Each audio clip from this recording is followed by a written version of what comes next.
స్వామివారు వెంకటరామని చూసాడు. అరే మంగాదేవి కరియాపాకు వస్తే స్వామివారు వెంకటరామణ వాడు ఉత్తండా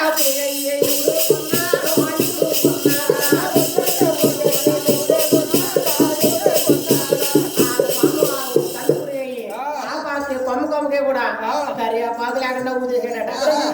అవి స్వామివారి ప్రత్యక్షమయ్యి మంగా కరియాపాకు కొయ్యలేవు, కాపరానికి రాలేవు. అలాగని మంగాదేవి సారంతా శిలా రాళ్ళు వేసి ఏడిపోయిందా.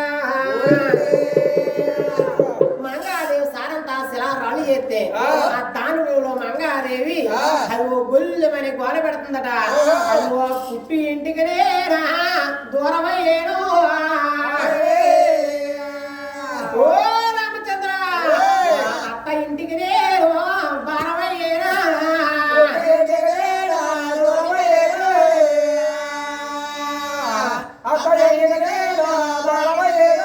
అయ్యో కొల్లు మన తల్లి గోల పెడుతుందో. అయ్యో కులకుల కన్నీరా కుమ్మరించేరు.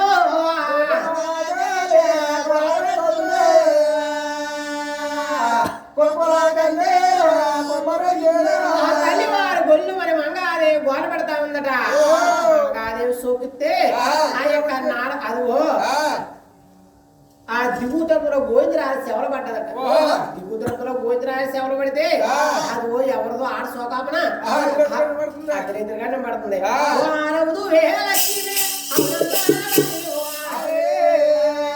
లక్ష్మి ఎవరిదో ఆడ సోకాపనం పడుతుంది.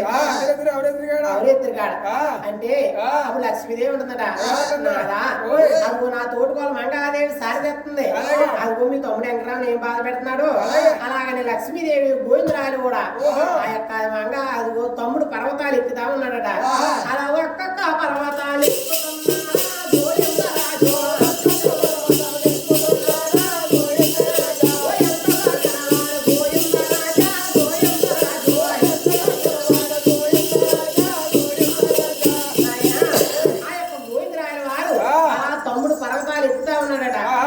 అదిగో అలాంటి ద్వారా మంగాదేవి చూసింది.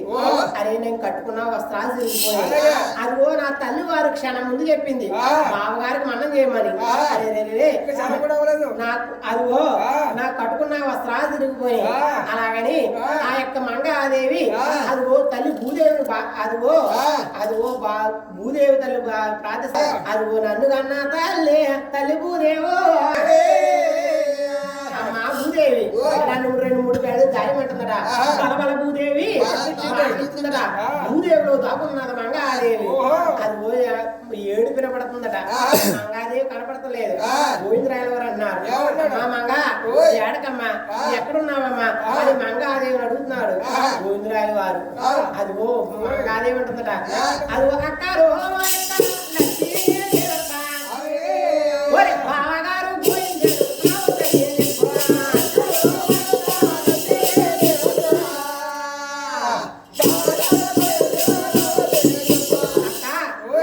గోవిందరాయలు రావద్దని చెప్పు, కట్టుకున్నా వస్త్రాలు తిరిగిపోయి అని చెప్పగానే ఆ స్వామి వారి అలా వెనక్కి ఎనిపట్టెట్టి అలా నిలబడి ఉన్నారట.